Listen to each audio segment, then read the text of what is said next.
Bom dia, nação rubro-negra, chegando para mais um vídeo /live informativa, trazendo as últimas notícias do nosso Flamengo.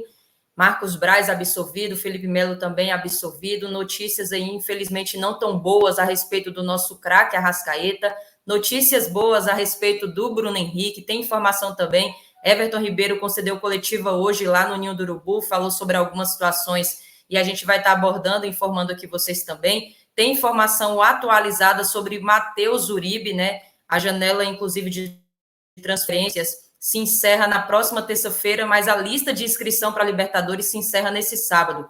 Obviamente, Marcos Braz já deixou muito claro que nessa janela não deve ter reforços e o Matheus Uribe tem algumas notícias atualizadas para vocês também. Além disso, tem notícias aí sobre a licitação do Maracanã, Flamengo, Fluminense e Vasco, né? Ambas as três equipes aí do Rio de Janeiro seguem interessadas em comandar, né, em ter o Maracanã como sua casa. Então, para você que está chegando, seja muito bem-vindo, deixe o seu like, é muito importante. Se não é inscrito no nosso canal, se inscreva, né? Rumo aos 30 mil inscritos, falta um pouco mais de 2 mil e poucas pessoas aí, então, por favor, se inscreva e ajude muito no nosso trabalho, no nosso crescimento, tá? Primeira notícia é a respeito do Marcos Braz. O Marcos Braz, ontem, na quarta-feira, dia 29 de março, já é o penúltimo dia do mês, inclusive, foi julgado pelo TJD, né, o Tribunal de Justiça Desportiva, por conta daquelas declarações que ele falou sobre a arbitragem. E aí, se fosse condenado, o nosso dirigente poderia ser suspenso aí até 6 jogos, no caso, um prazo aí de 180 dias fora, né, dos gramados. Só que o executivo foi apenas advertido por ter ofendido o juiz ali, Graciane Maciel Rocha, na última, se eu não me engano, na última ou penúltima rodada do Campeonato Carioca, e mesmo com as palavras que ele se exaltou, né, dizendo que a arbitragem estava de sacanagem, ele deixou também muito claro que a federação é uma palhaçada, enfim, ele foi somente advertido pelo TJD, assim como o Felipe Melo, que entrou poucos minutos depois, também foi expulso, falou algumas coisas para o juiz, fez até a menção de roubo, né, e tudo mais, também foi somente advertido, tá? Então, trazendo essa informação inicialmente para vocês. Sobre a Arrascaeta, informação do GE, informação do Pedro também, o Georgiano de Arrascaeta já é desfalque confirmado, não só nesse sábado, mas provavelmente na sequência dos novos,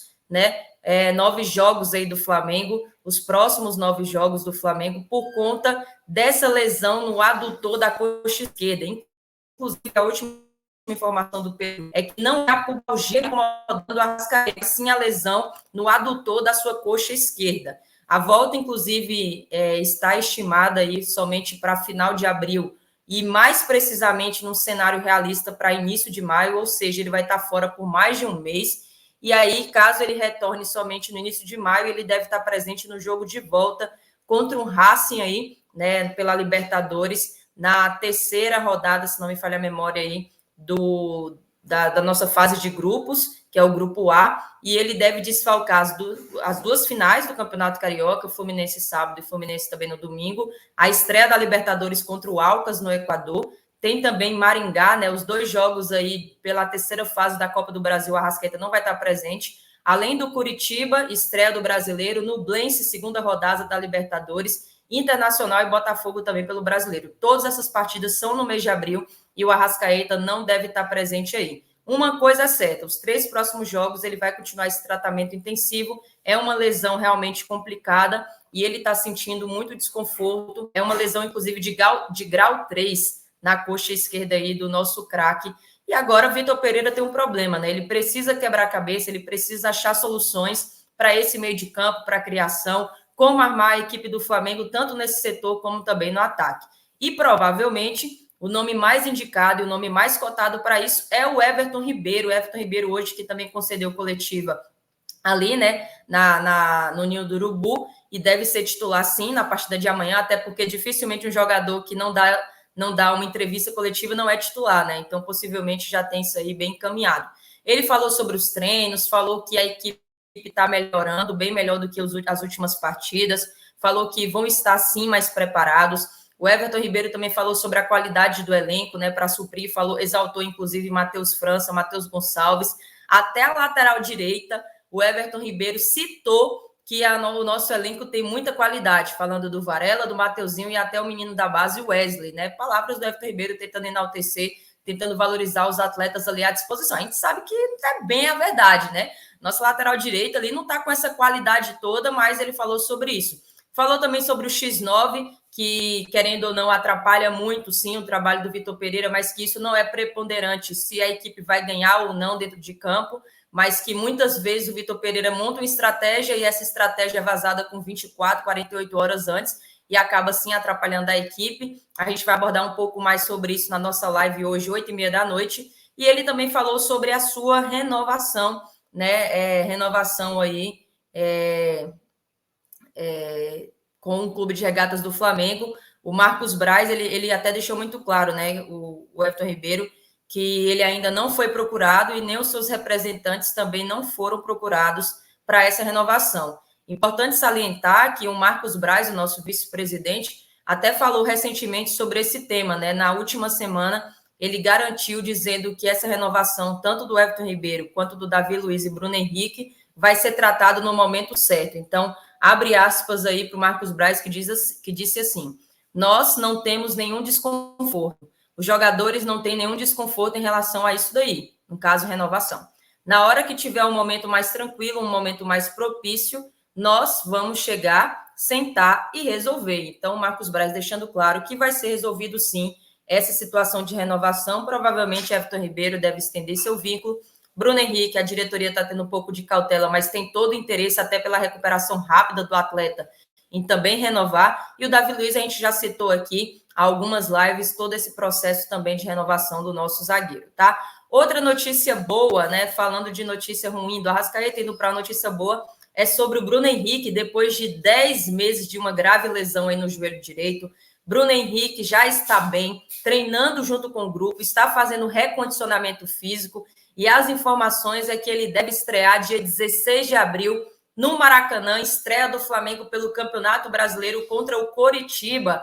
E essa é a meta, inclusive, não só do atleta, mas também da comissão técnica, até porque o jogador já foi liberado pelo departamento médico e o Bruno Henrique se sente bem. As imagens, né, e algumas pessoas que têm acompanhado o treino rubro-negro deixa claro que o Bruno Henrique está treinando assim, daquela forma, né, voando, um cara que tem muita qualidade, está fazendo gol, está correndo, está se sentindo bem também, não só no joelho, mas está se sentindo bem fisicamente. Claro, tem que melhorar ainda, questão de musculatura, ritmo de jogo, peso e tudo mais, mas a evolução dele é vista de uma forma muito positiva e ele deve estrear pelo Brasileirão. Então, vamos aí aguardar que venha logo dia 16 de abril. Obviamente, espero que até lá o Flamengo seja campeão do Carioca, tenha uma boa estreia no Brasileiro, no Brasileiro não, na Libertadores, e comece uma boa estreia no Brasileiro com o Bruno Henrique já à disposição aí do técnico Vitor Pereira.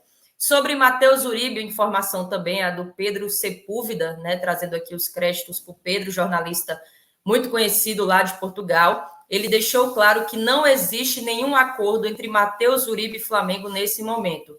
Deixou claro também que o Flamengo não deve chegar ao nível salarial, inclusive pretendido pelo volante, né, pelo médio ali do Porto, e que ele termina o contrato somente final de junho e não tem nenhuma possibilidade, informação do Pedro Sepúlveda. Como ele tem contrato até final de junho, não tem nenhuma possibilidade do Uribe abandonar o Porto antes dessa data. Mesmo se ele tivesse interesse de sair, ele sairia para assinar um pré-contrato, mas ele não estaria à disposição, por exemplo, do Flamengo ainda nessa janela de transferência. Só viria, no caso, em julho, que é a mesma situação do Agustin Rossi, né, que também fez um pré-contrato com o Flamengo, o goleiro aí do Boca Juniors, que vai se tornar atleta definitivo do nosso time somente a partir do dia 1º de julho de 2023. Sobre a licitação do Maracanã, informação também que já saiu aí nas redes sociais, o pessoal do Coluna do Fla também trouxe uma matéria deixando claro que o Tribunal de Contas, né, do Estado do Rio de Janeiro, o TCE-RJ, nessa tarde, né, dessa quarta-feira, eles analisaram o processo de licitação do Maracanã e nessa sessão plenária que estavam os conselheiros Cristiano e Márcio Pacheco, tiveram divergências sobre o destino, tanto para quem as equipes aí vão ganhar essa licitação. E aí a Mariana, ela pediu para que fosse estudado com mais profundidade, caso a caso. e esse tema só deve voltar a ser debatido na próxima semana. E aí a matéria diz assim: Flamengo e Fluminense são parceiros desde o fim de 2019 na administração do Maracanã. De lá para cá, o governo do estado renovou o contrato com os clubes em 6 ocasiões. Inclusive, os valores foram inferiores à futura licitação, que é um dos questionamentos do TCE. No fim de abril desse ano, a concessão temporária chega ao fim e o órgão não tem previsão de novo edital. O Vasco, que está interessado em participar da administração do Maracanã, pediu para entrar como interessado no processo, mas os 2 votos de conselheiros foram pelo indeferimento da proposta do jurídico vascaíno. São partes do processo o Tribunal de Contas, o Ministério Público de Contas e a Casa Civil do Governo do Estado. Ao mesmo tempo que foi transferido para a próxima semana, conselheiros do TCE defendem benefícios previstos em edital do Governo do Estado. São 7 camarotes com buffet no setor oeste, 40 vagas no estacionamento, 200 ingressos aí para o setor oeste inferior, além de 60 entradas para eventos no Maracanãzinho. Tudo às custas do futuro concessionário. Cara, isso aqui parece até piada esse final, né? Mas para vocês verem como é o Clube de Regatas do Flamengo, na verdade, como é a administração hoje do governo no Maracanã. Eles até podem ceder aí para as futuras equipes, mas tem que ter todos esses benefícios, 40 vagas, 7 camarotes com buffet, né? E tudo que a gente acabou de ler aqui para vocês tem que estar nas regalias aí para político, né? Infelizmente, quem assumir aí a licitação, tá? Hoje à noite a gente tem live 8h30, com convidados, então espero cada um de vocês participando. A gente vai trazer alguns debates aí, algumas notícias. E para você que chegou, não se esqueça, se não deixou o like, deixa o like. Se não é inscrito, se inscreva e compartilhe o nosso vídeo /live informativa com os seus grupos de WhatsApp e com suas redes sociais. Saudações rubro-negras, uma excelente quinta-feira para todos e até mais.